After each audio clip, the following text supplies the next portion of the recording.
of you ever listened to this? I just heard the beginning this morning. She's like, fuck. Where you from? Started as an East Coast vibe, now I'm going worldwide. We got this bitch going crazy. I used to take the Mazda for a drive, now I'm on the 405 like it's fuck you, pay me. Hi, my name is Heather, aka Stoney Baloney, and this is the Stoney Baloney podcast. If you're expecting anything from this podcast, don't. But if there's one thing you will learn about me, is you never know what Stoney you're gonna get. This is the journey of one spicy, sarcastic entrepreneur who came out of her cannabis closet and has been blazing through life ever since. As a multi-passionate person who has lived from one coast to another, I know there is more to life than just a 9-to-5 grind. I hope to inspire others to try new things no matter how old you are, start doing things you love and turn them into your side hustles, and to simply stop giving a fuck how others want you to live your life. What's up, everybody? Miss J just looks like she saw something. My good friend Jen is here. If you know anything about the podcast, or if you don't, Miss J I'm multi-passionate, and I feel I would not be where I am in my life without an influence like Miss J.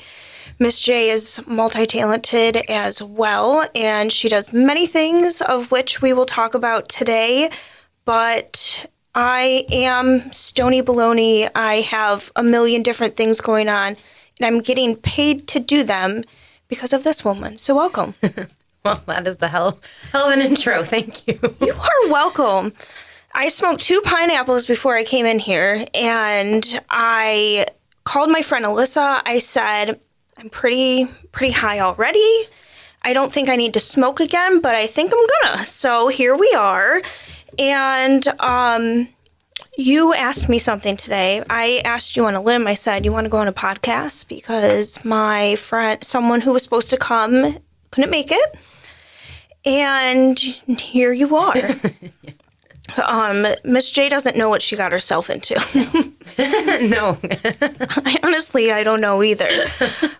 But she asked me what my podcast was about. And I have a woman who is older. I've been walking her dog. She had some health things going on. So I've been walking her dog 3 days a week. And she asked me what my podcast was today. Well, she's an older woman. So, I got to tell her the main thing is I smoke on my podcast. I'm high and I came out of my cannabis closet, and I want people to know, to honestly just be able to talk about it. Whether you smoke or not, it shouldn't be that thing where you have to hide in the corner of the room to talk about. And it's interesting because I feel like you used to smoke more than me, and I don't think you smoke anymore, do you? Not weed, no. Oh. I do dab sometimes, yeah. You dab? I like it way better. It's actually a much cleaner high. And you don't get that heavy smoke feeling when you actually smoke it. So, yeah. Okay, so that's wild. And I feel a lot of my friends now are dabbers. Yeah. And I don't think anyone's talked about dabbing on the show. I don't know that I can enlighten anyone that much about it. But, yeah. I'm scared because I feel like if I take a hit of a dab, I'm going to be... It's another world, that's for sure. It's not shit. At all the same thing. It lasts a lot longer, so you need a whole lot less of it. That's good. I don't need that much, but usually... you still some 2 bolts before you came in here. Bongs. Oh, excuse me. Pineapple bongs. So Lori asked me, and I was just so nervous to come out with the cannabis part, but I talked to myself for a few moments in my head there while I was kneeling down, petting Winnie, and I said, I'm going to go for it. Just going to see what happens. And she was open, and she said, it's surprising. There's a lot of people my age, too, that are starting to open up to it. And I said, there's an opt-in, opt-out thing for Churchville, and the locals were freaking out that we were just going to have all these drug dealers up and down the street and all this crime was going to happen and stuff. And it's like, dude, everyone's smoking weed by you already. You just don't know it. Yeah. So I had to explain today, you know, it's obviously about smoking cannabis, but it's also about being happy with what you do in your life, being happy where you work. And if you're not happy in a corporate setting, then it's okay to get paid and do things that you enjoy doing. 100%. And so when did you leave your corporate job? March of 2012. She knows the date. I do. It was the 20. I always forget. It was the 20th or the 21st. I think it was the 20th. I have a thing at home that it's like the cork from the bottle of champagne that I drank the night that I officially was done. I believe it was the 20th of March. I love that. And what did you do? What did I do before? Like, what did you do at your corporate job? Well, I was a social media manager. So I handled social media for the company I worked for, and the jobs before that, same type of thing. And the first job I had out of college, I was a magazine editor. I love your shirt. Oh, thank you. Oh, I love that shirt. What a vibe. So did I know you at that time? No. We met probably not long after that. After we met, I think, did we meet in 2012? I think we did. I think it was 2012. It wasn't had to be 2013. around that I time. think it was 2012. So Jen is a friend of mine from my mid-20s era. It's weird because you think of your childhood, that's 1 to 10 and then 10 to 20. It's like you're different people. I always reference this book, Seth Speaks, but he describes past lives as kind of like that. Like you had different lives. You were a different person. Yeah. I'm way different than I was 5 years ago. 100%. It's funny, just in the 5 years, I have gone to no drinking. Nice. And I think you have seen me fucking wasted. Party Maybe City. a time or two. Party City. But I think the worst, I don't think you were there this time, but we were at the bar one time, judging a karaoke contest or something. Oh, I was there. You were there? I was. That was at the firehouse, right? No. Oh, that was a different one. Oh, that was the one that Henrietta. was at... Yeah, no. What's that place called? I don't know, but... The country bar. Nashville's. Yes, so... I was not there that night, but I remember the night you're referring to. So I don't remember most of the night, but I remember little clips, and I remember the DJ declining me when I wanted Bohemian Rhapsody to be played, and I guess it's because I already sang it 3 times, and that's a long freaking song. So I didn't find that out to the next day, and I was just sitting there. I think we were all in the band room, just sitting there. Oh my God, the band room. I love the band room. The band room, my friends used to be in a band, and her husband was in the band. Ex-husband. Yeah. I'm both our ex-husbands were in the band, and we obviously, it was just a different time. But the band room was a creative space for me. That's when I started poetry, and there's something about getting on a mic and just belting karaoke, your favorite songs. Miss J and I were in a band. We were. The Grand Raspberries. No, I was in another band too. Oh my God. I forgot about that one. Oh, this is hilarious. We were writing songs and stuff, but fuck it. We were being creative, having a good time. That's what we do. But I used to always, Speaking of being creative, can I throw this in here? Please. While we're sitting here, I just got paid. Someone just bought something from my online store while we're sitting here. So this you want to talk about making money, doing what you love? Yes, we're going to talk about that shit today. But I just got the notification, so that's why I was saying that. Well, that's an important lesson right there. Being happy where you work. Yeah. I obviously forgot what I was talking about. You were talking about the band room and being creative in the band room. Yeah. Done. Done. Okay. Thought gone.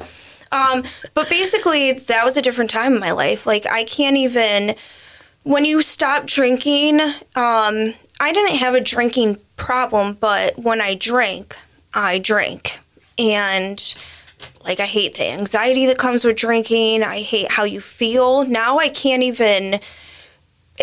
Okay, so it's gradual. Then you just drink at parties, and then you just drink at weddings, and then you start not drinking at those things anymore either. Because the feeling, just all of it, is just, I hate it. And it's weird because I don't do it now. Yeah. I did it a couple times last year, but we had some crazy shit at work, and I had to take shots, like 10 lemon drops. But I like that, and it's when you're happy where you work, you're happy in your other areas of life, like friends. We have different things going on, and then obviously I had a kid, and we have multiple businesses, so you and I have never disconnected because we grew out. I feel like you and I are the people that are always evolving. Yeah. We always take our situations and we learn from them, and then I feel like we both teach others how to deal with them. Yeah. In more ways than one. And you have books. Tell people about your books. I have books. I have 17 books. 17 books? And I'm working on the next couple right now. But the ones I'm most proud of are the ones I've done in the last few years, which are all about manifesting your dream life. And those are the ones that definitely do the best. They sell the best. They are the ones that people starting to know me for. And you can find those on your website. Amazon, www.dreamlifeorbust.com. Pretty easy to remember. And so I finally finished my first 2 books. And Nice. I needed the motivation from you. And you guided me. I took a couple of your courses, and you have free ones too. You have all kinds of great material for people on your website to use. And I was afraid.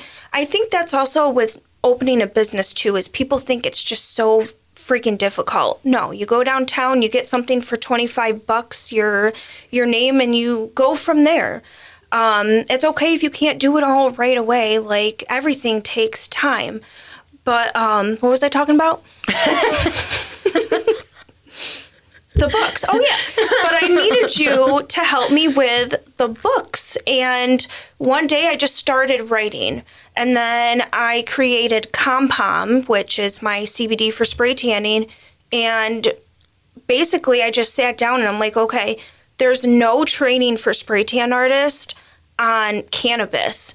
And I was reaching out to the vendors I was using, the CBD drops for my solution, and nobody could tell me anything about cannabis or CBD or what it could actually do for you. Yep. So then I was like, how are so many people offering this and they don't even know what it does? But also, it's such a touchy thing. You can get kicked off your website for that. Like, if you're using Square or something, if you don't have approval from them, they could block your accounts. And that happened to me, and I didn't have access to anything Shade Bank account. Like, I was freaking out for a few weeks. Finally, they approved it, but they want to make sure the product's legit, that you had the lab testing done. And that told me that these companies offering this, the spray tan artists, they have no idea what they're doing or talking about. So I made my ebook, Tannabis Cannabis, about the product Compom. I got with a great company in Colorado. Never met them, but we worked out an amazing deal. It works for me, works for my clients, and like you, I'll just get a notification on my phone. Oh, someone bought your ebook today, or oh, someone just bought Compom.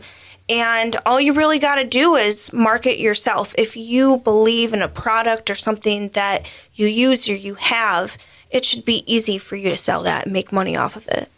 Yeah. I mean, I think it's about finding what you're passionate about and going all in on it and really going for the thing you actually truly want. Because I think when I quit my job in 2012, I was sort of dipping my toe into like being an author. I'd only written one book at the time. I was writing my second one, but it was like, I don't know, I just didn't have enough belief that like I could make money doing what I actually wanted to do. So I spent 10 years building what I'm going to call a shadow business. Like, I think that's what Stephen Pressfield calls it, like a shadow life or shadow business, where basically you have a business or you have a life, but it's like a shadow to what you actually want to be doing. So I was helping people write books and I was helping people publish books, and meanwhile wasn't really doing enough of my own, and like finally got to the point where I was like, okay, why did I quit my job? I mean, obviously I quit my job so I could work for myself, have freedom, be able to do whatever the hell I wanted all the time. Sure. But after 10 plus years of doing that, it's not that exciting anymore because that's just life. It's just normal to me. like to be home all the time or to be out doing whatever I want to do. There's no like person telling me what I need to do or where I need to be or whenever. So it's like really just giving yourself permission to do what you actually want to do. And I didn't do that for such a long time. And then finally it was like, okay, why did I do this? It was not only to have freedom, but to be a full-time author.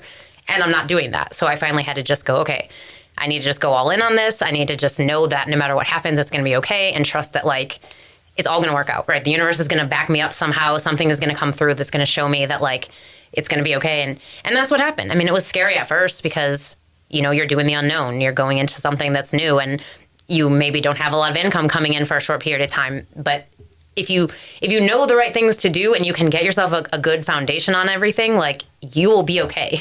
And then that's exactly what I was able to do. And I honestly don't think I could have done it without my boyfriend. So like he's just been a rock, like such a support system for my dreams and for what I want to do.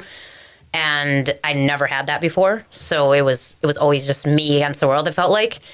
And so now to have support and to be able to go, okay, like I was able to not have income for a short period of time so that I could build up the author business the way I wanted to and not have to be like doing all these other things just to make money, you know? So like that was really helpful. And it happened quickly because I had that go all in, you know, full-time focus on it. So I'm smirking for a couple things right now. I can only imagine. One of those is this bitch comes in here today and says, I'm not going to do much talking. Well, thank you for sharing that because that was great. My next thing, I don't know if you noticed or not, but I was really trying to concentrate because I'm so high right now and my body was twitching. I felt like if you've ever watched the Brady Bunch movie and Jan, like, she has, like, the brace thing on her face and she's, like, twitching and there's the music, like, that was me right then and there. It was like everything went nuts. But the universe definitely, you know, full circle. I have written down today to ask you, when did you start to feel comfortable? And you kind of just nailed that. Like, I feel with a business, you're not always going to be comfortable. No. You're going to have the ups and downs. Hopefully you get to a point, though, that when you have the downs, you planned for the downs and, you know, that's not going to put you under. You planned for it, you saved. However, having multiple sources of income, that helps you. Yes. Huge. I'm like, you know, I lost my job. I had a heavy amount of money coming every week, and then I lost that. Yeah. So now it's kind of been like, okay, well, I got to fucking pay rent at 3 different places, and that's like electric at 3 different places. And then you have to pay for your product or whatever you're selling at these 3 different places. And people are like, oh my God, you're killing it. I'm so proud of you. And I'm like, wow, I'm fucking broke. But I'm getting myself set up. I have a wait list for the deli and it makes me want to throw up because they're all like solid big deals. But we're just waiting on permits and licensing, and it's like a waiting game right now. And it's like I'm getting paid nothing. Like I'm not getting anything yet. I'm working all these hours, and this kind of brings me to last night. I had a medium circle at Shade, which you should come sometime. I saw that. I saw it was sold out, but yeah, I saw the. Yes, I think I'm going to do another one next week. I think we're just going to do them weekly. It was that awesome. Cool. But why I like them is because they're not bullshitters. Like, they were sitting there, they weren't picking anything up. And I've been taking classes with her, so I've kind of learned that it's not so much, you know, I see a ghost standing in the corner of the room right now. There's that space in your mind where you can see thoughts and you can see dreams you had and stuff that isn't right here in the front. And it's what's coming up in those spaces. And it's weird because the things that they were saying, I was seeing the same things. So there was a woman sitting next to me, and I'm kind of bummed because she had to leave.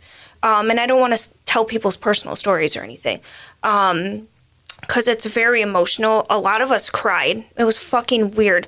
I wasn't even supposed to be in this shit.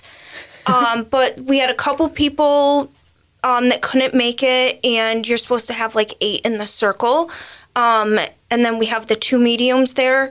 So I hopped in, and I was the second one that got read. She told me she saw a big like panda dancing. And I was like, is that Baji? Which is my doggy. But she said no. But it was more of a representation.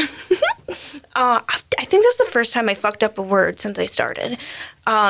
It was a representation of things going on in my life.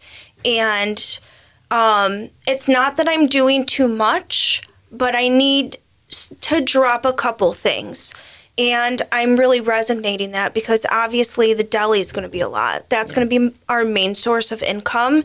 But honestly, like, Shade's almost there as well. And especially now that I'm having a lot of workshops, like, I got paid for last night, and it was an enlightening experience. Yeah. Number 2. And I was like, okay, and I know what those 2 things are. So I'm actually going to be getting a part-time job. And that's okay too, to have a job somewhere. If that's what you need. I mean, but rovers, those are good to have if you're having like a rough week, or maybe you want to get something extra and someone's going on vacation and you could feed the cats for 4 days. Like, I'm making $400 to do that right now. Nice. Half an hour a day. And it's 2 minutes from my house. Yeah, that's not bad. Like, literally drink my coffee, go over there, feed the fucking cats, play with them. They all fucking purr up on me and shit. You don't like cats. I'm not a cat person, no. Listen, there's very few people in my life that don't like fucking cats. And I don't hate them. I just wouldn't have one as a pet. You do good with them. They like me. Like, yeah. All animals like me. Well, I feel like all cats are assholes. They like people that don't like cats. Oh, yeah, my sister's cat loves me. Like, when someone who doesn't like cats comes over, they're like right on them. Yeah. But it's not always comfortable.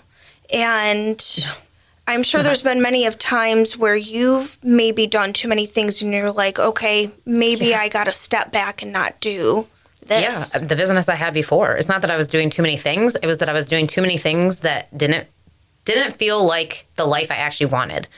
And I had to figure out, well, of those things that I've been doing, what of it actually matters to me? So I did this exercise that I made up, which is really fucking scary, but how it works is you basically imagine that it's the last day of your life and you're about to take your last breath. Like, you literally have like 30 seconds and you're looking back on this like screen of everything that happened up to this point, right? So everything you lived, did, experienced, created, etc.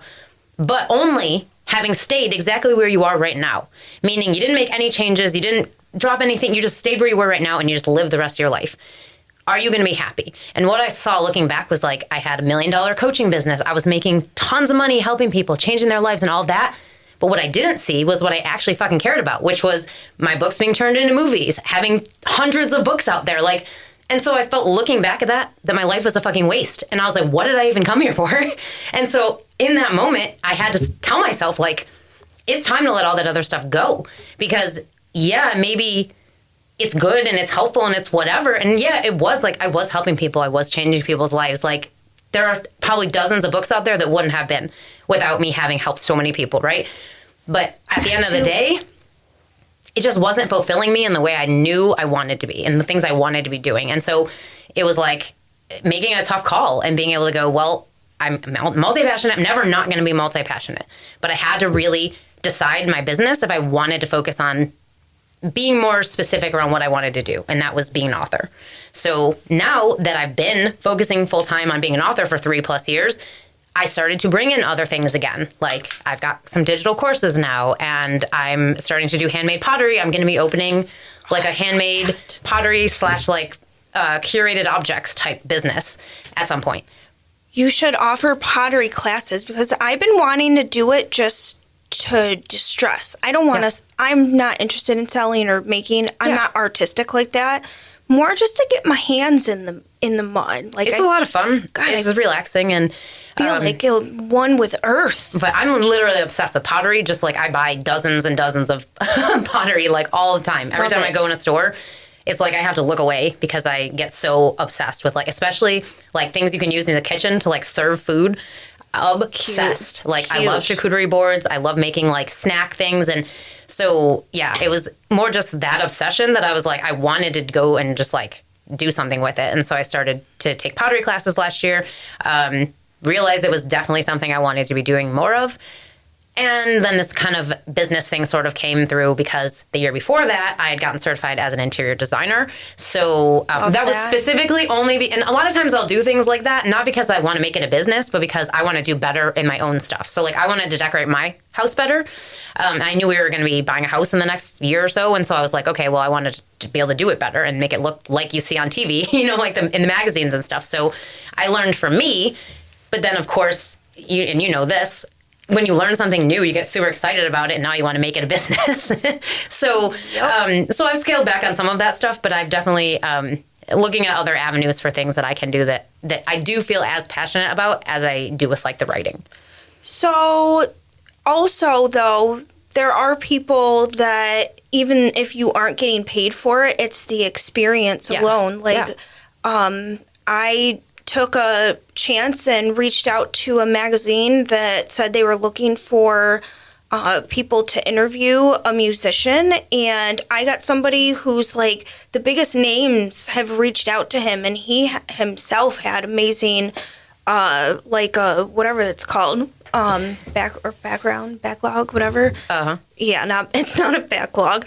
But I was like, I can't believe I'm sitting here writing in a story for a magazine, and I did it, and they want me back. Nice. And I'm not getting paid for that, but even that gives me something I can write and say that I did, and it looks great on a resume if I ever needed it for something. Yeah. But then also, someday that could lead to me getting paid to do that.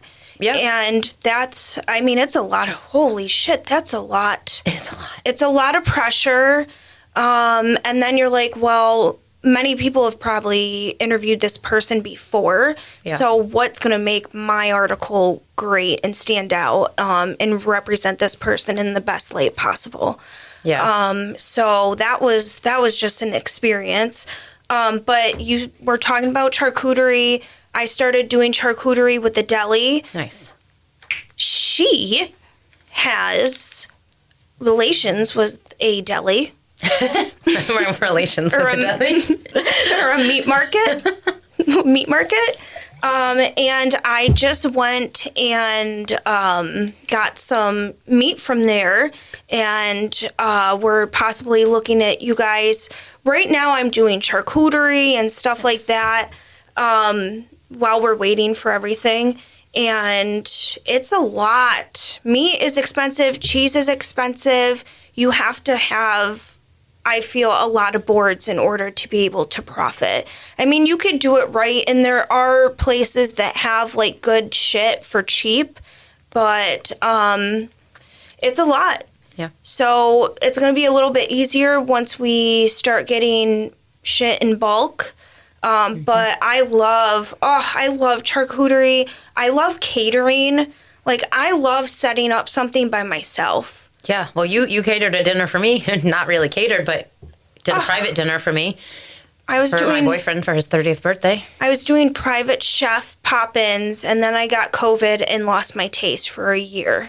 Literally lost my 100% taste for 6 months.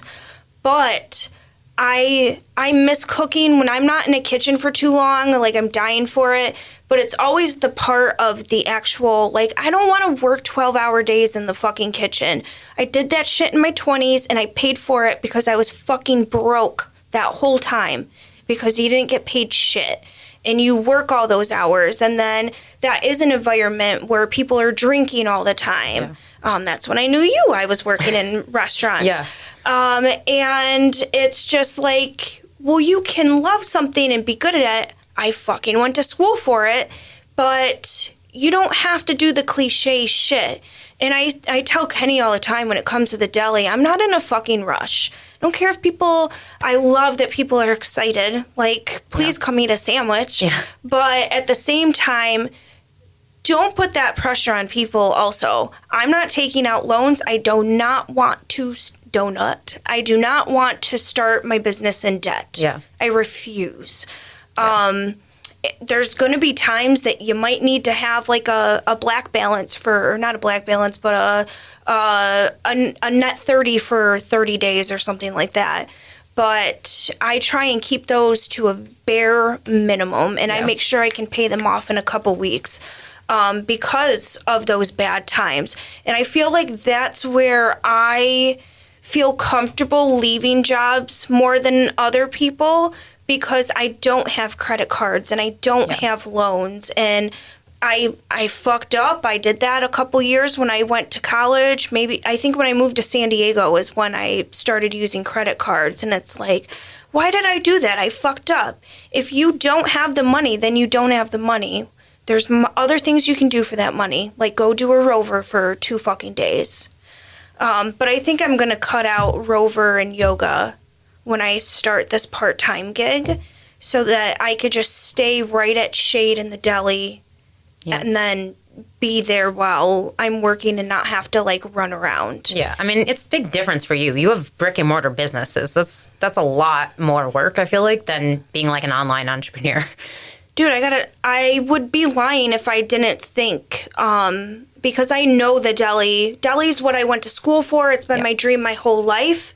Shade became a dream that I didn't know I was going to have, though. I never thought I was going to be in the beauty business. I'm not cute. Yes, you are. I've never been heavy into makeup. I wear makeup more now only because I'm in the beauty business. So people give me products to try and like whatever. But it's always very bare minimum. And I don't do it good. I'm not wearing it. I have some foundation on, I think. That's about it. And that's the problem with being work at home, is that you get super lazy. Well, when I started working at home again, I was like, I have to get up every day and take a shower. Yeah. Like, I need to force myself to shower and get ready for the day. Because, listen, have your days where you're in your jammies, like, of course, but you kind of start to lose motivation once you start getting too chillax. Yeah, and I think it really depends on what you're coming from, too. So, like, when I quit my job in 2012, I was so happy to not have to do my hair and makeup every day. I was so happy to put on sweatpants, like, literally get up, take a shower, and put sweatpants back on. I was so happy to be able to do that, because for all the years before that, 7+ years before that, when I was working corporate jobs, I couldn't do that. I had to get dressed and look proper every single day because I worked in a corporate environment. And if you didn't go in looking a certain way, you know, you'd be passed over for things. People would make comments, and it was just a whole thing. I once had on a performance review, because I had like a couple of weeks in my early 20s where I was just real sick and couldn't figure out what was going on. And so I didn't dress very well for those few weeks. And it was actually on one of my performance reviews that I hadn't dressed properly for a certain period of time. So it was like, we just don't know how serious you are about this job. And like, it was just a bunch of nonsense, you know? So like, I was so excited to be able to go sweatpants. And I did that for 10 years. But now I'm like, sitting in my sweatpants all day makes me feel like shit. Like, it doesn't make me feel motivated. It doesn't make me feel like a successful entrepreneur, the successful author that I actually am. You know, like, it doesn't make me feel like that. So now I have to do the opposite. Unless your logo's on it. Well, in that case, yeah. I think that's a lot with life, too. I think that's my attitude nowadays.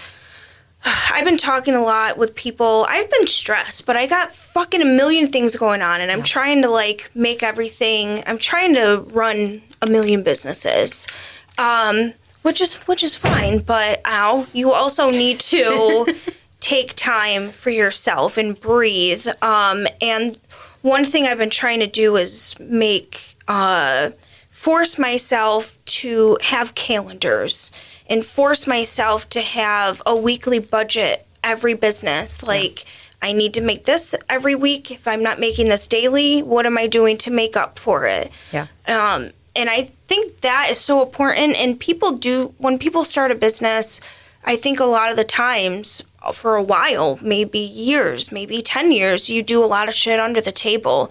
But when you start documenting it, you're forcing yourself to get in a habit and to treat your business more like a business. Yeah. I mean, I don't know about under the table, but I definitely didn't pay taxes for like 10 years. Not that I didn't pay them, but like I had kept grouping them to this like, oh, I'll just pay it later, and a big payment plan thing. And, you know, and it's like, and now I've got like all this five figures in tax debt or whatever. But luckily, I've been working on that over the last year or two. So I'm starting to make progress on it. But it's like, no one teaches you how to do money stuff. No one teaches you how to be an entrepreneur. No one teaches you how to run your own business. Like and there are things you could go and learn it from, but like even that stuff doesn't really tell you what you need because you need to be in it. You know, like you need to be every day being like, okay, this is what I need. Like you need to have the budget sheets. I need to have like every week I do what I call Money Mondays. So it's like I sit down and I have like, you know, I go through my little checklist that I have for the week and it's like, okay, I'm checking in on like my QuickBooks and I'm updating things with that. And I'm making sure that I'm sending an email out to my list. So it's like things that are going to make me money.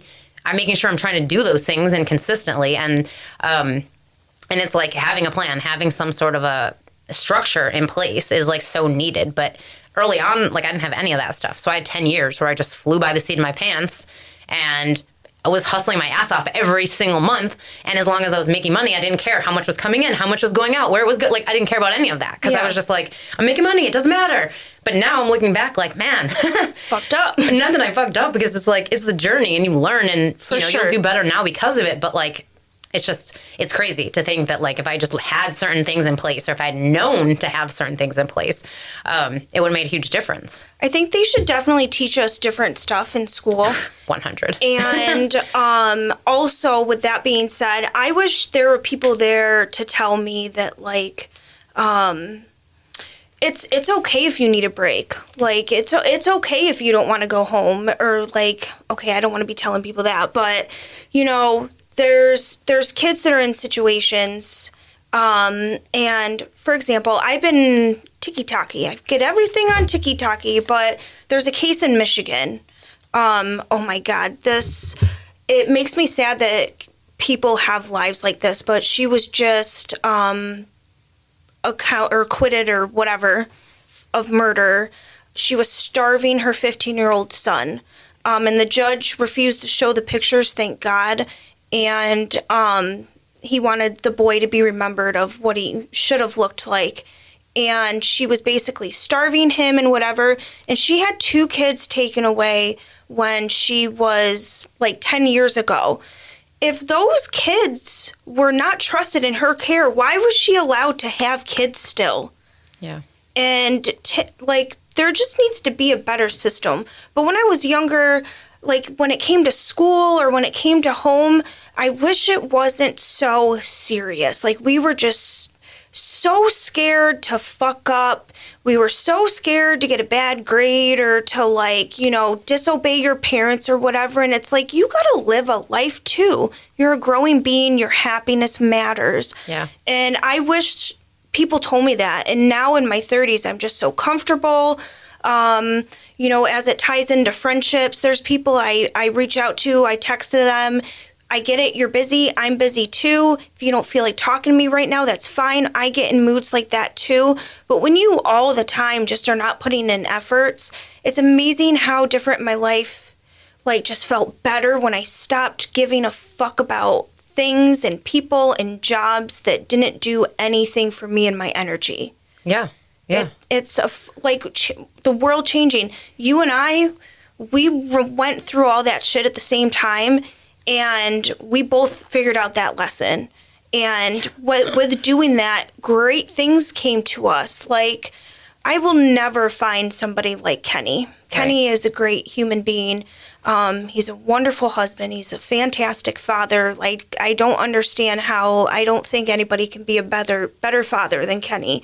And everybody sees it. Like, my family, my grandma, like, everyone just, you know, that Kenny really loves Harry. And, I mean, duh, he's so cute. But I don't get the help. Or I get the help that a lot of people don't get because it's a stereotype. Mom does everything and whatever. And he's always been super supportive of every time I've wanted to quit a job, every time I wanted to do a new thing. Once in a while, he tried to give me input, didn't work out for him. Appreciate it, but if I didn't have the support of him, I would not be where I am today. And there was somebody that I used to be with in my 20s, and I remember them saying, like, you're not the person I thought you were. And it's like, well, if I wasn't so fucking miserable in my life, maybe I would have the motivation and focus to work on myself and do those things that I'm capable of doing. Yeah. And you get to a point in your life, I think in your 30s. I think it just keeps getting better. I hope it does. It does. But it's like, man, I kind of wish I had this motivation and shit when I was in my 20s, but I also know I wouldn't be who I am today if I didn't learn and go through all that shit. So well, I would also argue you couldn't have the relationship you have now if you hadn't had the ones you had before. Because the thing is, most people either repeat their relationship patterns for their entire lives, or they have a relationship that breaks the pattern, and then they get a whole new relationship story. That was my story too. That was my journey as well. It wasn't the same as yours, and mine lasted a little longer, unfortunately. But like, it was the same thing. It was the same thing. Like, I was not happy. I was in just the wrong relationship for way too long, and wasn't willing to admit it, wasn't willing to, because I was so scared that I couldn't have what I actually wanted, that it wasn't out there, and even if it was out there, that it wasn't going to be available to me, that the person would never want me, that it just wouldn't be a thing, you know? And it's like, as I started to change those inner stories and the way I thought and all of that stuff, like, suddenly it was like I could be open to something new, and I could never have had the boyfriend, the relationship I have now, in my 20s, because I would have never, ever been able to handle it. I had boyfriends who were as nice and whatever as the boyfriend I have now, but I couldn't handle them because I was so in that mindset of like, there's something wrong with me. I'm self-sabotaging. So it's like anytime there was something good going on, I would find a way to make it go away. I would sabotage it or whatever. So it was like, normalize breaking up. Yeah, normalize being brave enough to break up when you know it's the right thing. Yes. You could be friends just because you don't love that person on a romantic level anymore. If they're a toxic person, which most of the time they are. For sure. If they're a toxic person and like, let's say Kenny and I never worked out.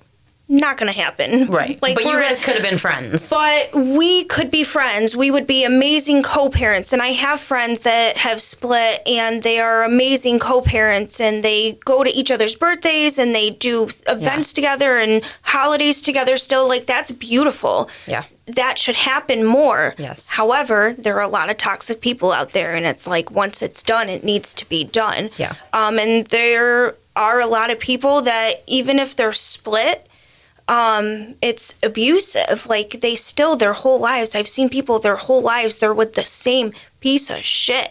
Like, what the fuck? This person ruined your life on so many different levels. Yep. And not for nothing, but if anyone ever puts their hands on someone, good fucking bye. Yeah. I've been in a lot of fights, but let me just tell you, they've hit me first. And I whoop their ass. But if, seriously, in a relationship, no one should ever fucking put your hands on you. Yeah. And there's people that are with people for like 20 years of their lives and shit, going through that, and it's just like over and over. But that's the same thing as working somewhere. So I asked people on Facebook and shit to share their negative work experiences. And I was going to read a few today, but there's fucking too many. Holy shit. And one of the things I got that stuck out to me is a lot of these people are still at these fucking places. Yes. Years. Yes. What are you there for? Because you're getting paid good? Like, get the fuck out. It's a combination of things. So first of all, it's subconscious programming. So they don't even realize what they're doing because it's subconscious. It's happening without them knowing that it's happening. It's like patterns in relationships and stuff. You a lot of times don't know that's what's going on. It just is like a trigger. Something happens and it's subconscious. So they're taught something during the time that their subconscious mind is being created, which is like birth to 7 years old. It goes on longer than that, but like at 7, you start to get capabilities to be able to tell wrong from right in your own mind versus just being told something is wrong and just automatically believing it, or being told something is right and automatically believing it, you know? So it's like their subconscious beliefs are probably that you get a job, you stay with the same job forever because that's what their parents did. And that's what they saw growing up. And so that in their mind is what you do. So even if you're miserable, because they remember their parents probably were miserable, hated their jobs, complained every day of their lives until they retired. And that's what they think they have to do too. Or this fear of the unknown, right? I'm too afraid of what would happen if I left, or if I tried to find a new job, or like, what if someone doesn't hire me, or what if I'm never going to make this much money? Right. All of the unknowns become the thing that stops people from wanting to even make the leap, or wanting to even take any kind of risk of any kind, even if it's like something that could better their lives. like leaving a relationship, like leaving a job, like whatever, you feel comfortable in it, even though it's not comfortable. It's comfortable in the sense that you're used to it. And that's what keeps you there most of the time.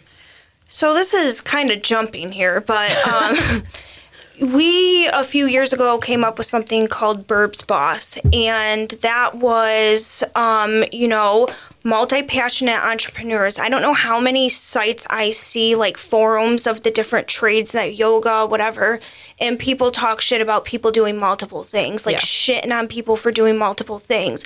Fucking Martha Stewart, Look at all celebrities these days, especially. Everyone who's rich has multiple sources of income, and half the time they're doing this and they're sitting on their couch, and that money, just like on your phone, just like on my phone, like the money is coming in. Yep.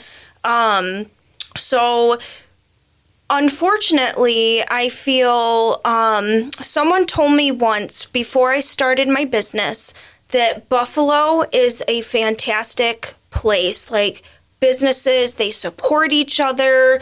Go Bills, like everybody is, one for one. Yeah. Rochester, tougher crowd. Yeah.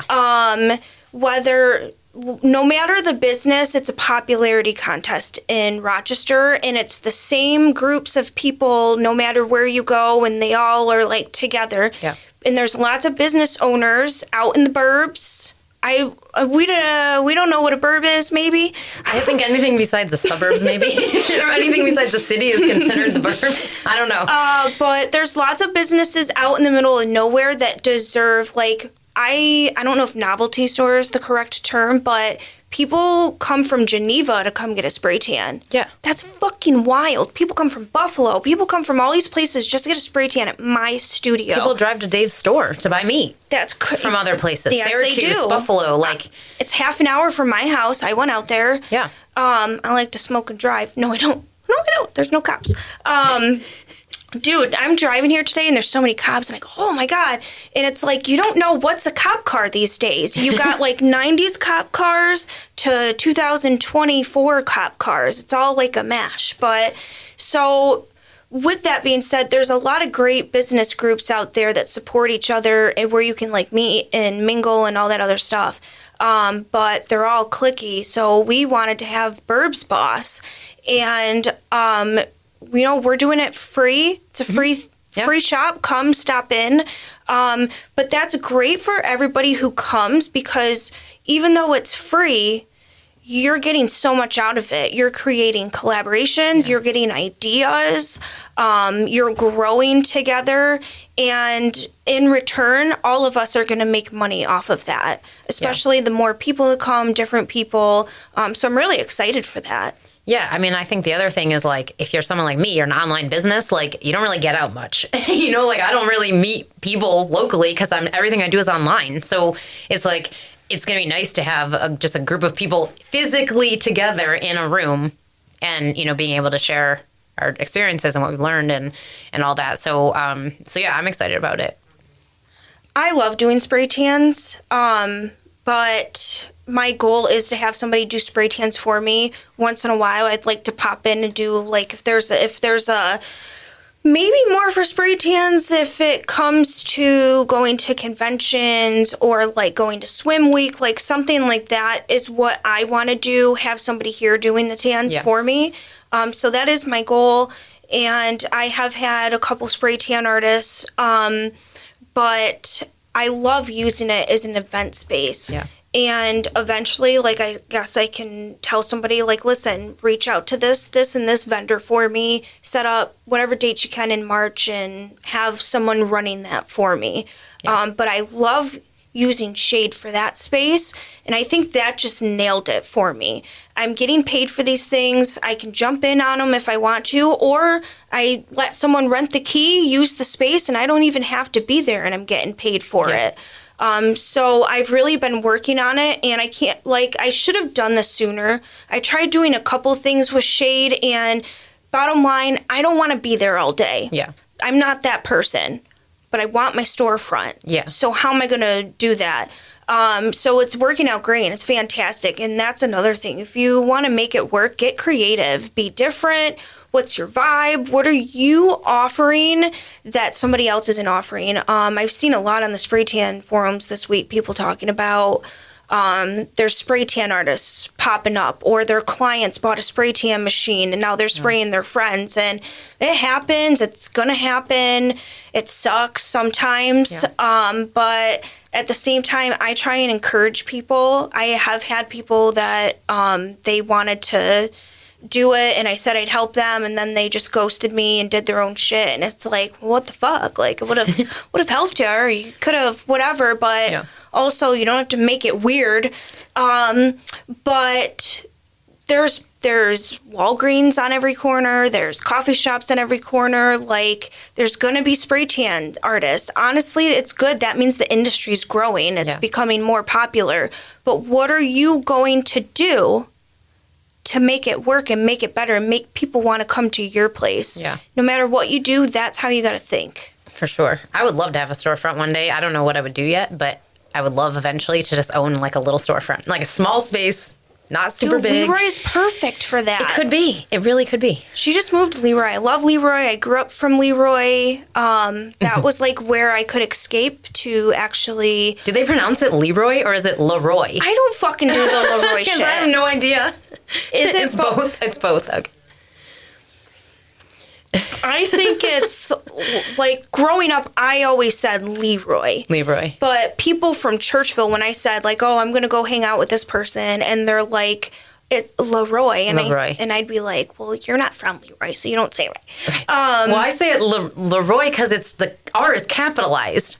So, like, it would only be capitalized if it's, like, an important pronunciation, like Leroy versus Leroy would just be Leroy. I think that's fucking bullshit.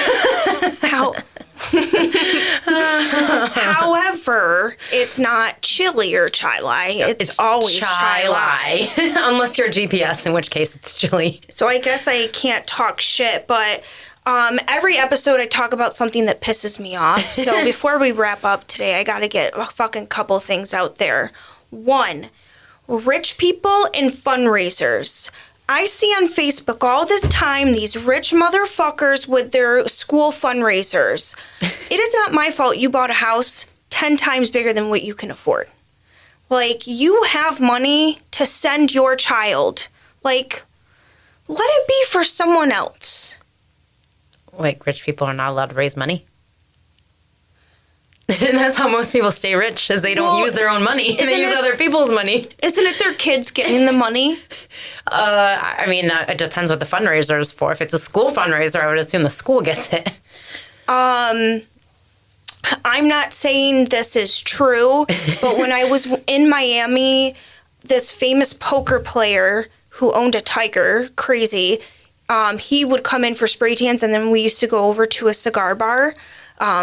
Cool 18-year-old I was. Nice. But he told me that, never mind, I can't say that on here, I don't think.